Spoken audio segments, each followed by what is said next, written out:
is the finals review. There are 25 questions, and I'll go over each topic briefly, just trying to explain. Topic number 1, Newton's laws. Now, as you all know, there are 3 Newton's laws, but there's only one that has a formula, and that one is the second law. According to the second law, the net force is equal to mass times acceleration. What do you mean by net force? It's the total force. That means if the two forces are in the same direction, you add them. If they are in opposite directions, you subtract. What if they are at right angles? What if one force is along the x, the other is along the y? Then you treat them independent of each other, because the x and y components are independent of each other. So here is an example. So let's say the mass is 1 kilogram and the acceleration is 1 meter per second squared. Then, of course, the net force is 1 kilogram times 1 meter per second squared. That's 1 kilogram meter per second squared, which is called 1 Newton. Simple. Topic number 2, friction. Friction, there are of course 2 types of friction, static and kinetic. Can you tell me which one is bigger? Static friction or kinetic friction? Which one is bigger? Static friction is bigger. Here I am talking about kinetic friction. Kinetic friction, F sub k is mu n, should be mu sub k n. And here is the free body diagram of an object kept on a horizontal surface. The 2 forces are, the one is the weight acting vertically down, mg. The other one is the normal reaction acting vertically up. And are they equal to each other? Yes, they are. That's why in place of n, you could put mg. So that's the formula for kinetic friction. And here is an example. So if mu is 0.4, wait a minute, what's the maximum value of mu? 1. And the minimum?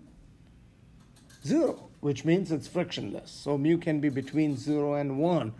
In this case, if mu is 0.4 and the mass is 100 kilograms, oh, that's heavy, then find friction. You should have got it now. Friction force is mu times mg, which is 0.40 times 100 times 9.8, which gives you 392 newtons. Is that what you got? Okay. So consider that in this case, I'm applying a force of 400 newtons along the x-axis. I'm like pushing this object. I've not shown it. I can include it now. So I'm applying a force of 400 newtons along the x-axis. Can you find the acceleration of this object? I applied 400. The acceleration is net force by mass. And surely you understood that the net force is 400. Take away 392, because the friction is always opposite to the applied force. And that gives you, divided by the mass, is 100 kilograms. That should give you 8 by 100, which is 0.08 meter per second squared. Is that what you got? So that's how you apply friction with Newton's second law.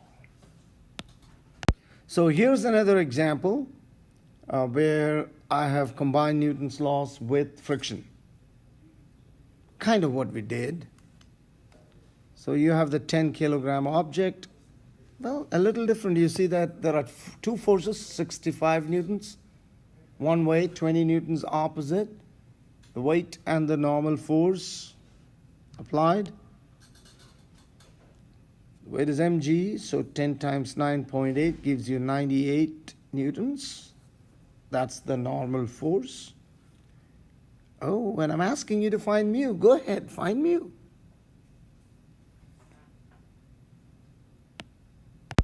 Let's see what's...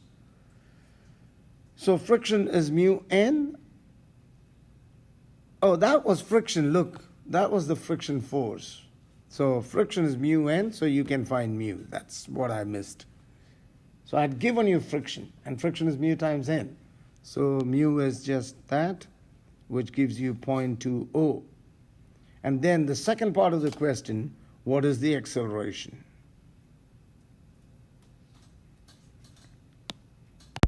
So yes, to find the acceleration, you got to find the net force, which is 65 minus 20, so 45 newtons.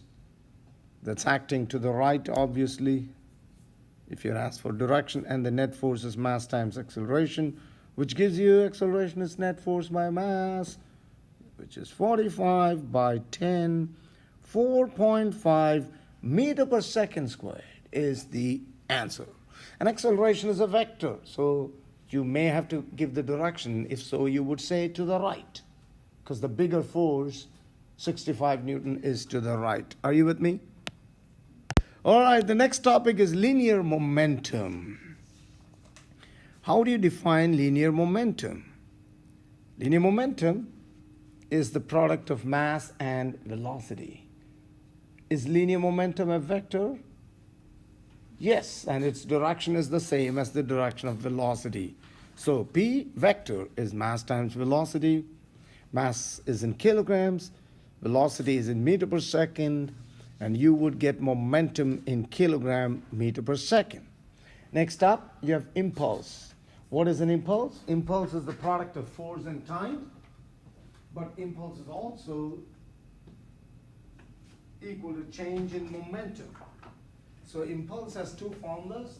Impulse is either the product of force and time, or impulse is the change in momentum. So that's force multiplied by time, or the change in momentum. Here's an example. Consider that you have a mass of 1 kilogram moving to the right at 10 meters per second, and then you apply a force. And since you're applying the force in the same direction as its motion, it's going to have an increase in speed or velocity. It goes to 15 meters per second. Can you find the change in momentum? Of course, find the change in momentum. The change in momentum, the final is 15 times 1. The initial is 10 times 1. So the change is 5. Isn't that? 5 kilogram meter per second is the change. So here I go, P1, 1 times 10. P2, that's the final, 1 times 15, which gives you 15, and then the change. Change is final, take away initial. So that's why it's 15 minus 10, 5 kilogram meter per second. And then I'm saying, if the force applied is 100 newtons, then can you find the time for which the force acts? Can you find the time for which the force acts? All right, here we go. So how do we do this? Use this formula. F times delta t is change in momentum. Given you the force, so 100 times delta t is 5. Delta t is 5 by 100, which is 0.05 seconds. Obviously, in an impulse, the time will be small. Remember, it's the time of application of the force, just like when the baseball is hit with the bat. Isn't the time of contact small? Or when a soccer ball is kicked. So obviously, always you got to get a small time. Any questions? So I'm giving another example for the same, because in this example, you can see that the initial motion is to the right, but the force was applied opposite to the motion, so it's now going to the left. Now what you got to remember here is that momentum being vector, if you take this as positive, then this is going to be negative. Therefore, what you're going to get is this. All right, I'm just writing the terms there. So it was moving at 12 meters per second to the right. The force is applied. The force is 100 newtons. It's going at 13 meters per second to the left. The mass of the object is 1 kilogram. And then you have to find the time of contact. So when you do this, what did you get for the time of contact? Did you do it? The initial momentum the final momentum is negative. I hope you remember that. Why is it negative? Because it's moving in the opposite direction. Students make a mistake there. So when you find the change is final, take away initial. So this time I did it initial, take away final, and I'll tell you why. Because usually time is a scalar, isn't it? You're never going to get a negative on time. So you take the magnitude of the impulse. So you can either go initial minus final or final minus initial. The number will be the same. One case you will get negative 25, the other case you will get positive 25, correct? So the magnitude will be the same. Then you apply it into F delta T is this change in momentum. So 100 times that is 25, rearrange, and you get 0.25 seconds. I hope that's clear. So once again, remember when you're calculating the time, please do not, if you took final minus initial, you're going to get a negative here, but do not use the negative here. You understand? You only use the absolute value because time cannot be negative. There are two types of collisions, elastic and inelastic. Does anybody know the difference between them? In an elastic collision, momentum and kinetic energy are conserved. But in an inelastic collision, only momentum is conserved. So that's the difference. So elastic kinetic energy is conserved, inelastic kinetic energy is not conserved, but in both cases, momentum is conserved. There is one question just based on that. So we're going to the next one actually when I do this. So here there are two on the screen.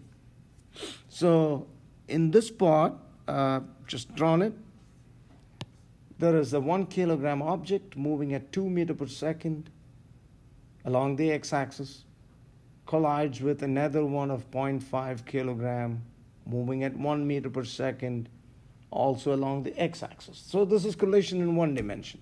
And assuming that they stick together after collision, can you find their common velocity? Go ahead. So apply the conservation of momentum. 1 times 2 is the momentum of this. 0.5 times 1 is the momentum of this. And then you add their masses and multiply with the velocity. And rearrange that to get the answer as 1.67 meter per second. And I'm like, is this collision elastic or inelastic? What do you say? Inelastic. If two objects stick together after collision, it's perfectly inelastic. Remember that. That's where maximum kinetic energy is lost. Maximum kinetic energy is lost in this case. Right. And I'm trying to show that the initial total kinetic energy, kinetic energy is 1/2 mass times velocity squared. The initial one is 1/2 times 1 times 2 squared plus 1/2 times 0.5 times 1 squared, which gives me 2.25 joules. That's the initial kinetic energy of both of them together. All right? And the final kinetic energy would be 1/2 times their total masses because they're together. So 1/2 times 1.5 times the velocity squared that we got. We got 1.67. And you get 2.08 joules. So the loss, there is a loss of kinetic energy, as you can see. And that means it's an inelastic collision.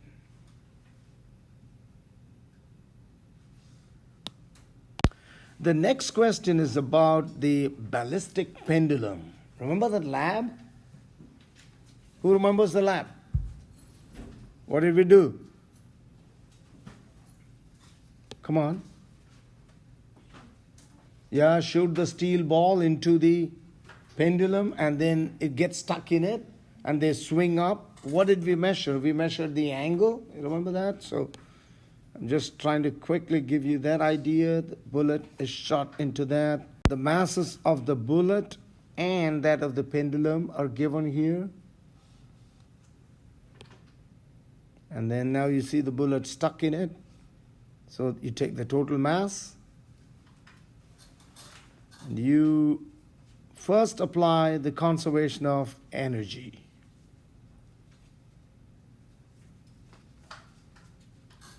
What am I talking about there? What am I talking about? These two together start moving with a velocity. So here they have kinetic energy.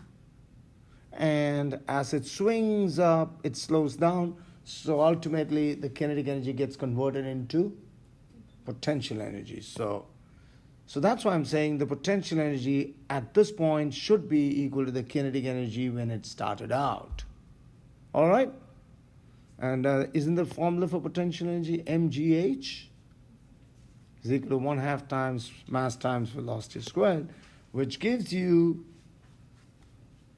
a formula for the final velocity. Remember, that's the velocity with which both started their motion. And then we apply conservation of momentum,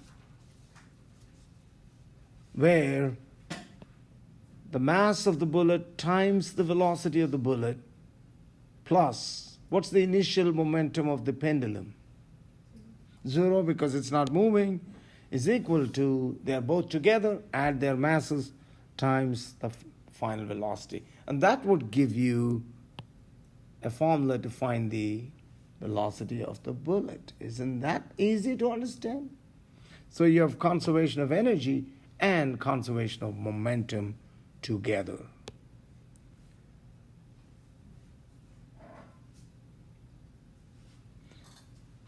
So I assumed a height of 0.1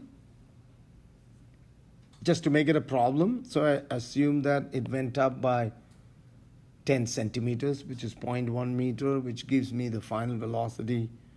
And then from there, assuming the masses of the pendulum and the bullet. That's the mass of the bullet. That's the mass of the pendulum. I just assumed good numbers, so take the math out of the way, just to show you how this can be done. So the velocity of the bullet was 15.4 meter per second. Of course, this is a toy gun. A real bullet will have much higher velocity. And then I'm trying to show you how to set up the conservation of momentum generally. Isn't that how you apply the conservation of momentum generally? Come on. But why do I have it like this in this case? Because they stick together.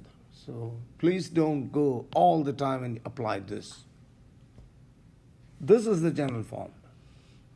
You can use this only if they stick together after collision.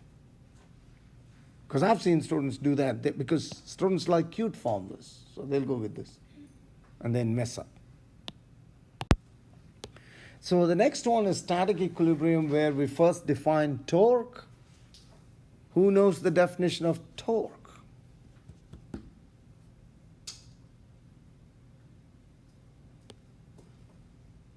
What is torque?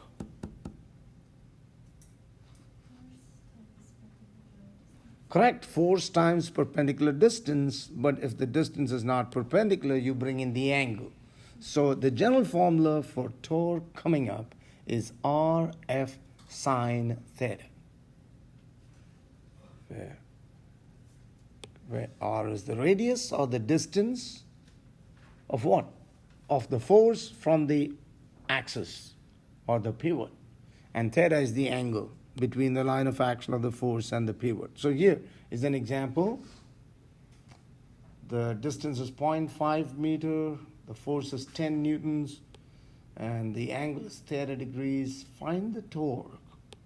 Just substitute 0.5 times 10 times sine 30, and you would get the torque. And remember, the unit of torque is Newton meter. And I'm trying to explain that. I'm trying to show you what I've done. So here you see the force. You see the line of action of the force. and the pivot is somewhere here. This is the distance, which is given as 0.5 meter, and this is what I mean by the angle. The angle between the line of action of the force and that line to the pivot, okay? Force is 10 newtons, 0.5 meters, so that's what I mean.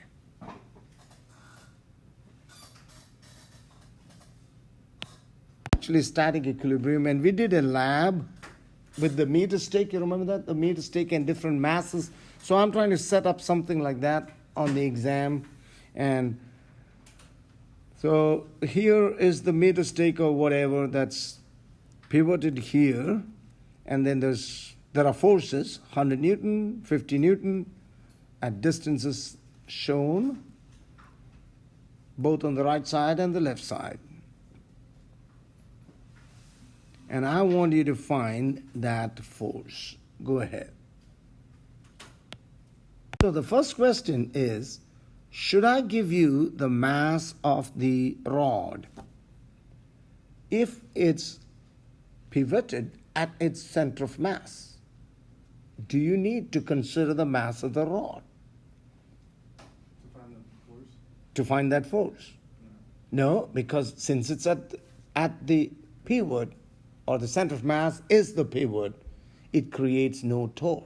You see that? Remember that. So the mass of the rod need not be considered, not all the time, only if the pivot is at the center of mass, like in this case. And then you should be able to see that there are two clockwise torques. 120 newtons? Yeah, 100 times 2 plus 50 times 1. 100 times 2 plus 50 should be equal to F times 2.5. So let's see. So this is the counterclockwise torque. F times 2.5 should be equal to 50 times 1 plus 100 times 2.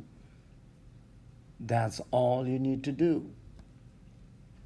So that's 50 plus 200 on the right side, so 250. And then you divide both sides by 2.5. That gives you 250 by 2.5, which is 100 newtons. I thought that was the answer you gave me. The next topic is elasticity. And in elasticity, I think I've taught you Young's modulus, have I? Stress and strain. The ratio of stress to strain is called Young's modulus. And stress is what? The change in length by the original length? No, sorry, stress is force by area. Strain is the change in length by original length. So that's the formula you get. And I'm just giving numbers. So let's say the force is 100 newtons on an area of 0.1 meter squared. It gives you the stress of 1,000 Newton per meter squared. And let the change in length be 1 by 1,000. So then you can calculate the Young's modulus just by dividing those two numbers. And you get it as 1,000 by 1 by 1,000, which is 10 to the power 6 Newton per meter squared. But Newton per meter squared is also called Pascal.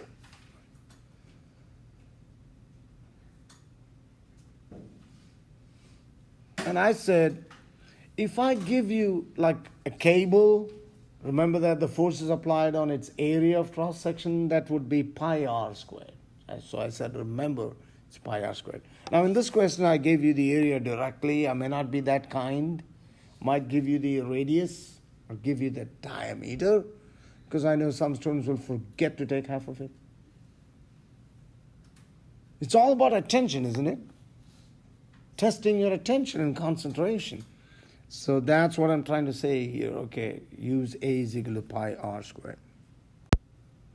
So can you find the velocity of flow in the narrow part when the fluid flows like this?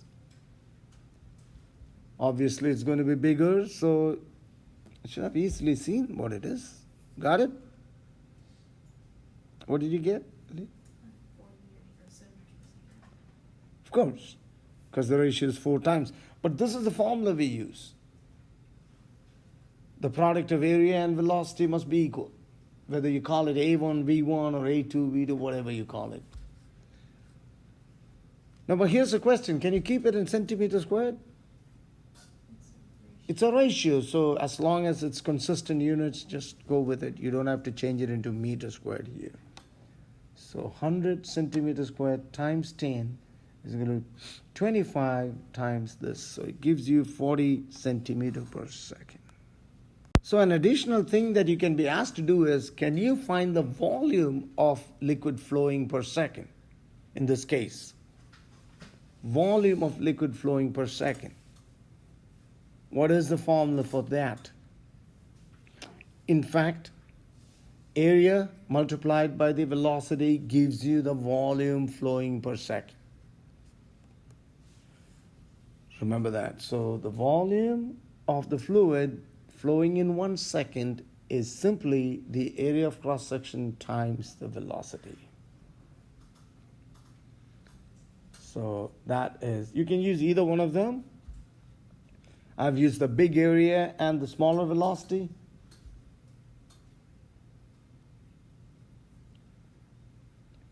To find that 1000 centimeter cube flows per second. You can see the units working out correctly. Centimeter squared and centimeter per second. You see that? Volume flowing per second. Next topic is pressure. And generally, pressure is force by area. Force by area. And the unit is going to be Newton per meter squared or Pascal. And so if the area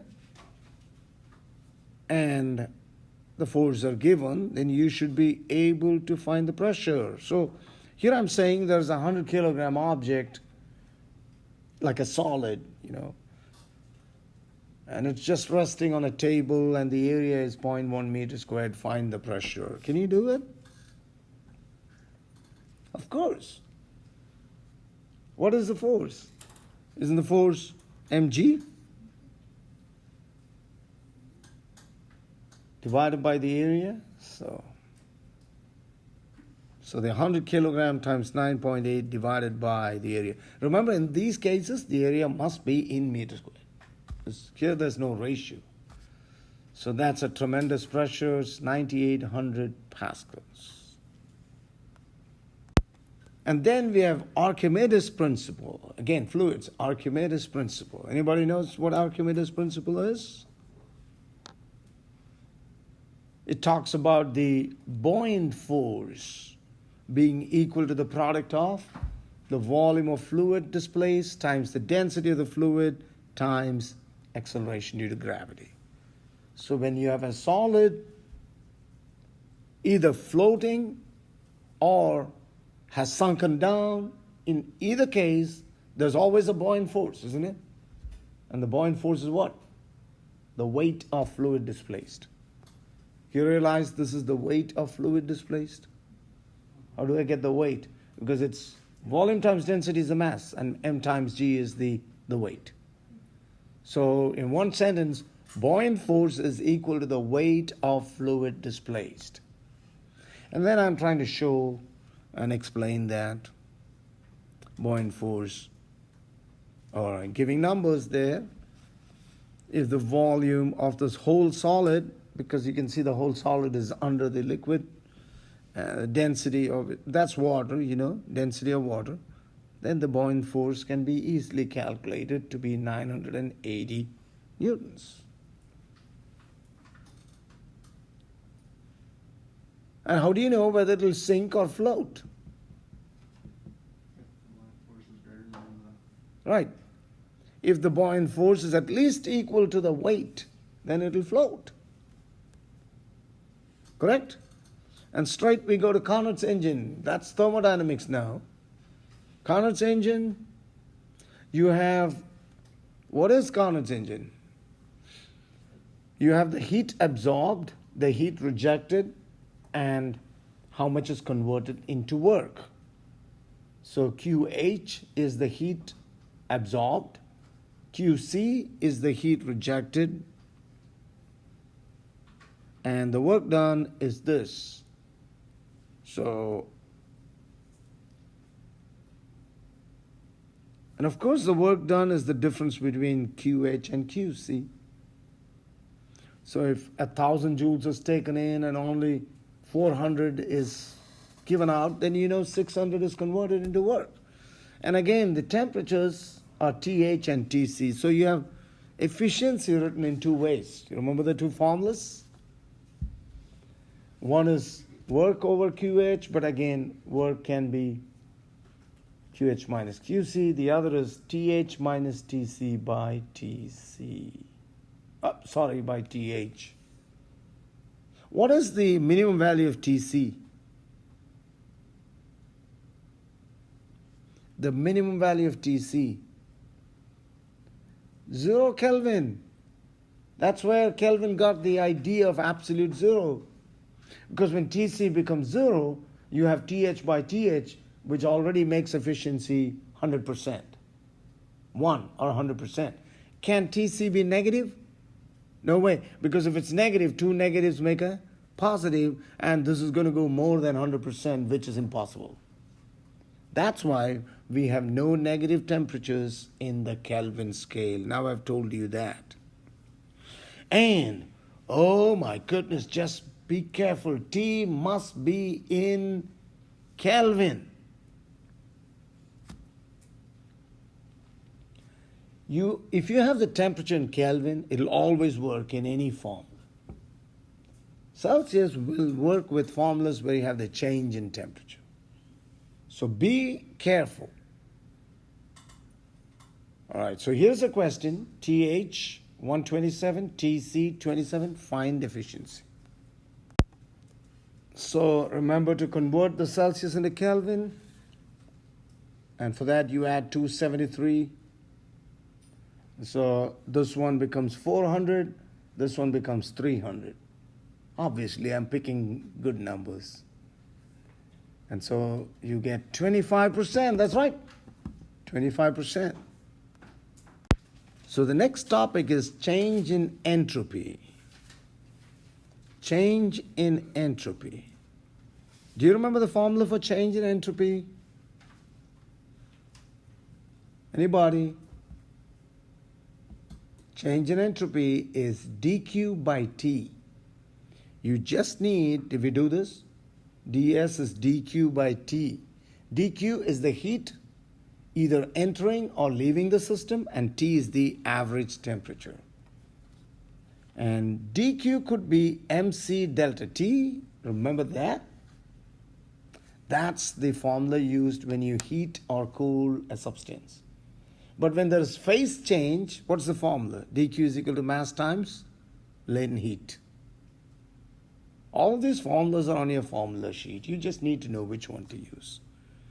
So here, I'm asking you to find the change in entropy when 1 kilogram of ice is converted into water at 0 degrees Celsius. Find the change in entropy when 1 kilogram of ice is converted into water at 0 degrees Celsius. So ds is mass times latent heat by temperature. Temperature must be in Kelvin, otherwise you get disastrous results if you divide by 0. So, I use 336, but the actual number is 333. So, divide by 273. Why 273? Because 0 degrees Celsius is 273. Isn't that an easy question to do? Is that an increase in entropy or decrease in entropy? All right, you should think about, is ice getting heat or giving out heat? So heat is coming into the system, so the entropy goes up. If heat is leaving the system, entropy goes down. Being multiple choice, you may have two answers, one positive, the other negative. And that will put you in trouble if you don't know what I'm talking about now. So you have to look at, if heat is entering the system, entropy goes up. So in this case, it's positive. If heat is leaving, when would it leave? If you change water into ice.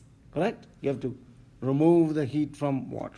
That's when entropy would decrease.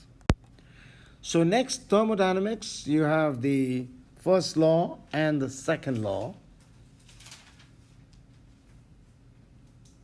And the first law is a simple relation between heat entering and change in internal energy. And the second law is a statement. So here is the first law.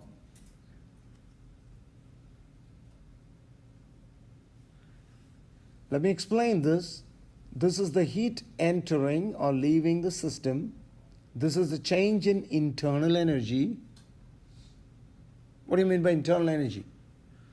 Kinetic and potential combined. And this is the work done. So, change in internal energy plus work done should be the total heat entry. Second law. What does the second law state? What does it show? The second law. If you put a hot object and a cold object together, heat naturally flows from hot to cold. But if you want it to flow from cold to hot, then you got to input some work. It can't flow automatically. All right, so there it is. You have a hot object and a cold object. Heat naturally flows from the hot to the cold. But look, if you input work, then you can take heat from the cold to the hot. What's the best example of this? The refrigerator. That's how you cool it. You remove heat, push it into the room. But you have to have that compressor using electrical energy. You buy a new refrigerator, don't plug it in or don't switch it on, nothing is going to happen. Right? So oscillations is the chapter that we just did, isn't it? Oscillations. Time period of oscillations of a spring. We also did the lab, didn't we? The lab. Time period of oscillations of the spring is 2 pi root m by k. I think we should take the exam without a formula sheet. That will be disastrous. I'm just playing. 2 pi root m by k. And then k is the spring constant or the force constant, and m is the mass attached to the spring. And this formula only works for a light spring, because otherwise you'll have to take 1/3 of the mass of the spring like we did in the lab. So here is a question. Mass is 0.1 kilogram. Force constant is 10 Newton per meter. Find the time period of oscillation. So the time period is again 2 pi square root of 0.1 by 10.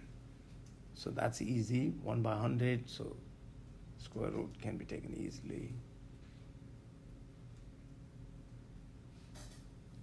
Ultimately, did you get 0.63 seconds is the answer,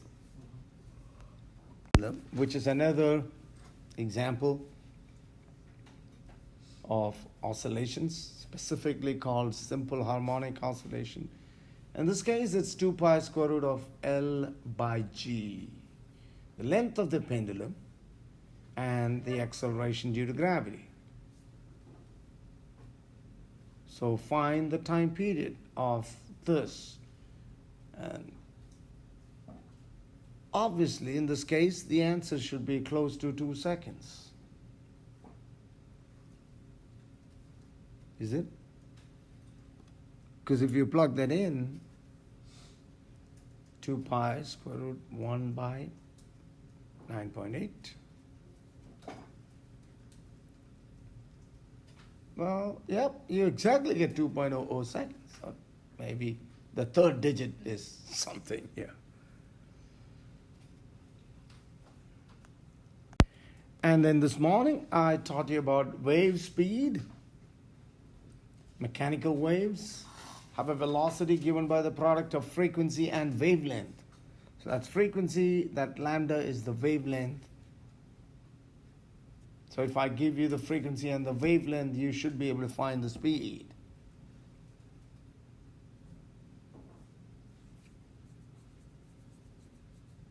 Frequency is measured in hertz, wavelength in meters, and hertz is like 1 per second, 1 per second. So you get it as meter per second. Wave speed Find the wave speed in a stretched string or a cable or a wire. Oh, I gave you this formula, the second one, square root of ft. I called it ft because otherwise you might get confused with time, but ft is, or t here is tension. Remember? Don't make a mistake there, tension. And m is the linear density. What do you mean by linear density? Mass of 1 meter. Mass of 1 meter. Do you know the formula for displacement in simple harmonic motion? X is equal to a cosine. Remember this? Omega t plus or minus phi. Remember? There's one question based on that.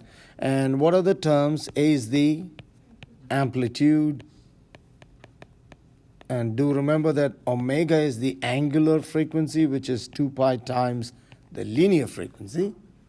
So, and it's measured in radians per second. Of course, t is the time. So here, x is the displacement, which is a function of time. You know what that means?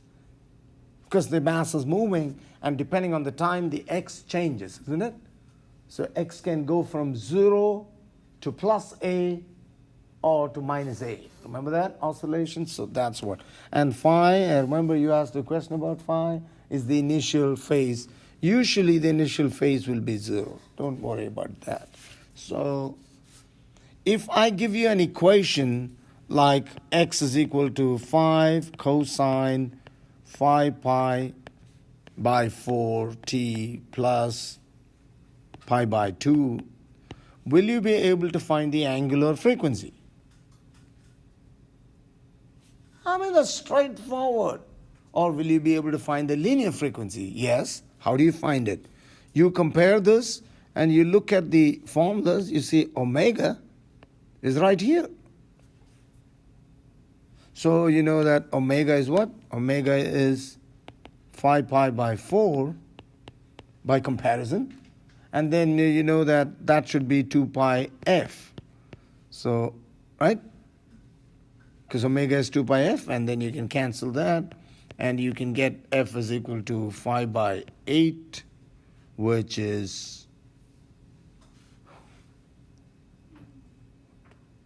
points. Huh? No. 0.625? Yeah, that's right. Hertz. So that's how you find it.